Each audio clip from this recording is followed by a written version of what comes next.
Hello and welcome to Tiny Blue Games. My name, of course, is Seesaw or Chris, and today we're playing Wildstar. As you may have noticed, I am on my engineer tank, and we are going to do a tanking build. It's been a while since we've done one for PvE. We did one recently-ish. It's still like, at the beginning of summer for PvP tanking, and then we also done one for PvE, but that was way back in beta. So it's time for us to add a new one, and here it is. So for this build, things to note is it's not raid ready. It's not like perfect by any means. So, I would definitely do a bit more research before you bring it to a raid. That being said, I've used it in dungeons, veteran dungeons, adventures, and I've gone up to Sword Maiden, and I've been fine with it, both for threat and survivability. So I feel like it's working pretty well for me. So we're just going to go through the skills and then maybe the amps as well as some of the stat priorities I do on this build. The first skill there you have is Shock Pulse. It's going to be a volatility generator. Each of these beams is going to be 10 volatility, so if you get all 3 in a monster, you're going to have 30. If you do it through 2 monsters, you'd get 60. So it's very handy on a tank when you have a group of monsters in front of you. You're pretty much going to max your volatility meter right away just by doing that, which is very handy because the build has a lot of drops when you use Untitled Miasma as well as Particle Injector. It drops down a fair amount, and then that just brings it right back up. As well as it applies a snare on the enemy, which is very handy when running things as well. So that's a support skill, and we only put 1 point into it. The next point, our ability we're going to look into is Hyper Wave, which is your basic taunt. It's got a 15-second cooldown, taunts 5 enemies, just gives you full threat on them for a bit. It's very handy for starting a fight, or if you lose threat during a fight, or if you're doing a fight and you just need to keep your threat up while you're doing some maneuvering or something. Very handy skill. We just put that to the base as well. The next ability I use is Obstruct Vision, and this is sort of an interchangeable one with Bruiser Bot. It's really just there so I can complete my 3 interrupts on the build. I go with Obstruct Vision because its interrupt it works all the time, whereas Bruiser Bot's works some of the time on bosses. He can get deflected, and it's not great for veteran content where you need to get your interrupts off, and I just find it easier to use Obstruct Vision versus the Bruiser Bot. Bruiser Bot can be a nicer choice sometimes, especially when you're taking trash. It takes a lot of damage off of you. Obstruct Vision, however, also applies, a 20% increased deflect chance. So both of them have their pros. I'm just using Obstruct Vision right now for the interrupts mostly. And I'm pretty sure we have that. Yeah, we have that as base level as well. So for number 4, we're going to move on to Unsteady Miasma, and this is kind of a must-have ability for tanking in my mind on the engineer. It gives you a field that increases it gives the enemy's blunder, which just gives them a greater chance to be deflected against you.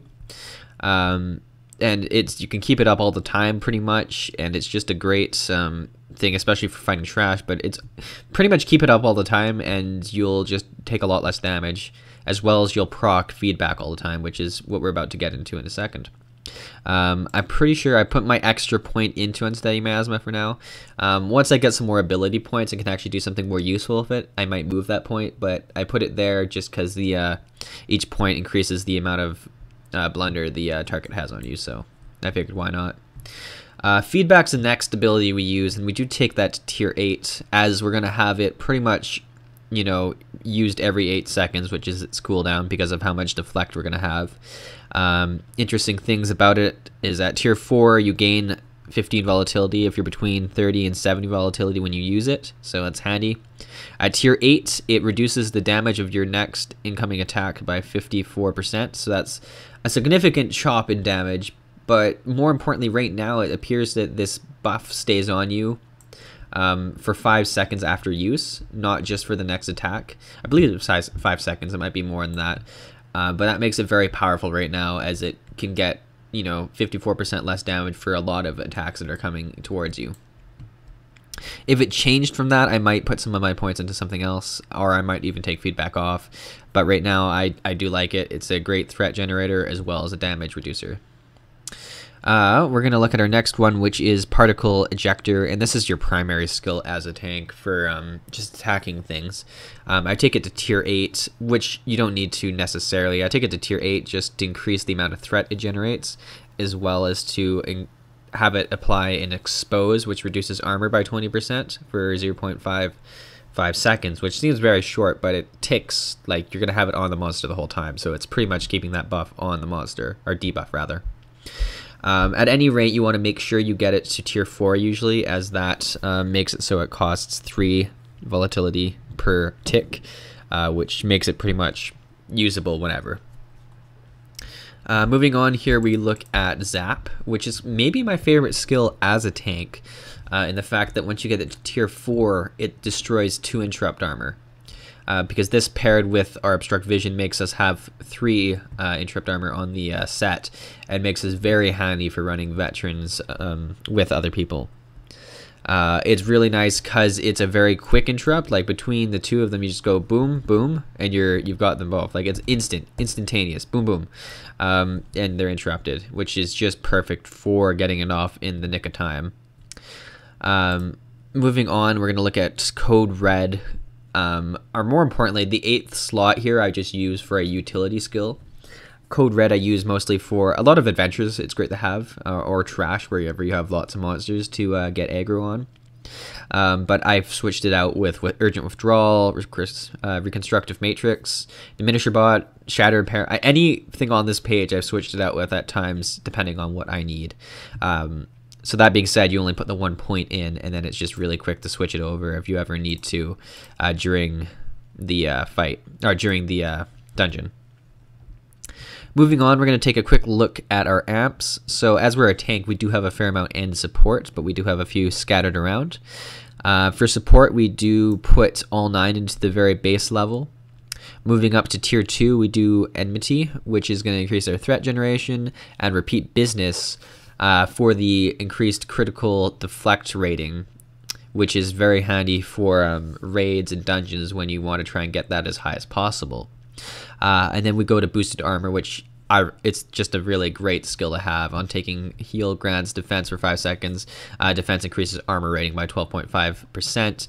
This is very handy considering armor is something that you try and stack a lot on your tank. It's very, very good for damage mitigation.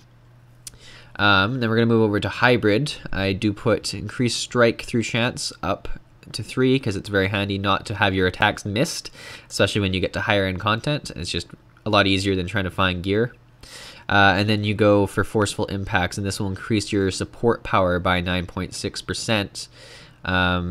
For 3 seconds whenever your attacks are deflected, which they will be for time to time.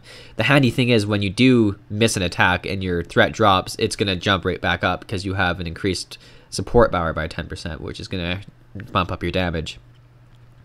We're going to head over here to the other hybrid. We take Maximum Shield Capacity, bring that up a bit. And it's really just so we can get the Helping Hand, which in my opinion is a must-take. Taking Damage Grants Beacon for 30 seconds, increased incoming heal by 5% per stack. So with this, you're pretty much going to have 25% increased healing on you, which, I mean, just sounds phenomenal, really. Down here, we're going to take Dash Regeneration. I take all 3 of those, and then I go for the Reckless Dash. Dashing regenerates 20 volatility. If you haven't got it at this point, between that and the Shock Pulse, I don't like to be out of volatility ever, so I just like to keep it, up there. There might be better places to put this, but for me, I just really like it, as it makes sure I always have some in the tank. With my extra amp at this point, I've just put it into Critical Hit 1, just for an increased amount of threat, I guess. Once I have some more points that I've bought, I'll be able to put them into some better places. The final thing we're going to look at is we're going to look at what stats I kind of go for once I click the right button. So stats you're going to look at, you're going to take Tech, obviously, is your support power, which is handy for threat, mostly. However, on a tank, you don't want to just purely have all your points at the one thing. Insight will increase your deflect rating and your grit. What you're really looking for out is that you're not particularly weak at any point. Something I like to gem for personally is armor for the resistances, which really does help reduce the damage you're taking. It's important to get as much strike through chance as you can. I don't have very good strike through right now. Something I definitely need to work on for raids, and that's actually what I'm trying to get gear for, because I didn't realize it was going to need to be that high for the raiding. But I'm working on that. Health is handy. Really work with what stats you have a milestone for with soon. So if you can get past the milestone and get that little bit of extra stats, if you put one extra thing into this, you may as well do it at that point. But really, you know, armor is great. Then, you know, support and health is great too. It's just a nice mix of things on a tank, which is great. But yeah, that's pretty much what I wanted to talk to you guys about. I'll post some more videos of me using this tank build in the next little while here. Hopefully you guys enjoyed it. Thanks for watching.